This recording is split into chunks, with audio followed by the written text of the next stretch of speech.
J'ai quelques commentaires bien rapides. J'aimerais remercier l'honorable sénatrice pour son discours. Je pense qu'elle nous a donné un bon aperçu de la question.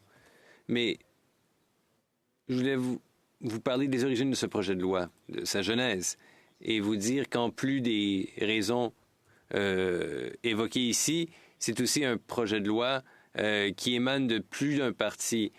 Le NPD, à 5 reprises environ, a tenté de déposer un projet de loi d'initiative parlementaire en ce sens au cours des 20 dernières années. Et à cette époque, les autres partis n'étaient pas en faveur, mais les choses ont changé au fil du temps. Chris Charlton et Matthew Green, 2 députés néo-démocrates, ont mis de l'avant des projets de loi d'initiative parlementaire à cet égard. En 2021, ça s'est inscrit dans le programme électoral du parti, et comme la sénatrice Martin l'a dit, en 2022, Chrystia Freeland, ministre des Finances, l'a inclus dans son budget avec une limite de 4 000 $. Et ça, c'est un chiffre intéressant. Parce que lorsque le gouvernement négociait avec le syndicat, c'était le syndicat des gens de métier qui ont suggéré le plafond de 4 000 $, qui, selon eux, serait le montant que serait demandé là, par les travailleurs. Le projet de loi C-241 a été déposé par le député Chris Lewis, et c'est un projet de loi qui va plus loin, qui dit qu'il ne devrait pas y avoir de plafond. Je pense qu'à bien des écarts, les idées mises de l'avant par les néo-démocrates il y a 20 ans continuent. En fait, pourront enfin entrer en vigueur.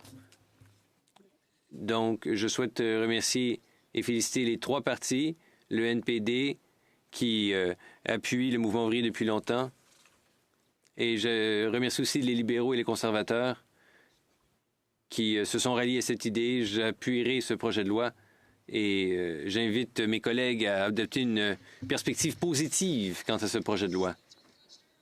Sénateur Cosner en débat? Est-ce que le sénateur Cardozo répondrait à une question? Sénateur Cardozo? Bien sûr. Dans un premier temps, je voulais d'emblée dire à la sénatrice Martin que j'ai beaucoup apprécié écouter son discours. Sénateur Cardozo, moi, je suis du Cap-Breton, un endroit où il y a beaucoup de main-d'œuvre fort mobile. Beaucoup de Cap-Bretonnais se sont rendus partout au pays et à l'international pour travailler et pour pourvoir aux besoins de leur famille. En tant que Canadiens, nous sommes à notre meilleur lorsqu'on peut faire le lien entre les emplois disponibles et ceux qui cherchent des emplois. Il ne devrait jamais y avoir de désincitatif. La loi sur l'impôt sur le revenu contient des injustices qui a été évoquée.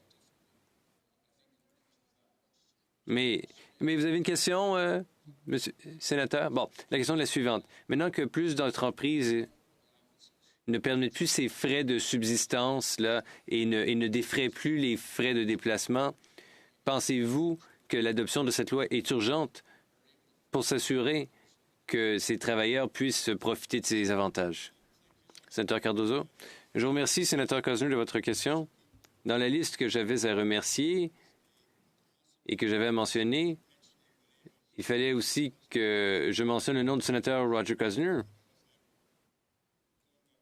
Parce que je ne sais pas si je me base sur des oui-dire, mais je pense que la raison pour laquelle le Parti libéral a progressé à cet égard, c'est en grande partie grâce au sénateur Cosner, qui est un allié des gens de métier et des syndicats des gens de métier depuis longtemps. Alors, félicitations et merci. Oui, vous avez tout à fait raison, c'est quelque chose qui est urgent, et j'espère que nous pourrons adopter le tout rapidement. Et nous verrons quels effets ça aura pour cette année civile.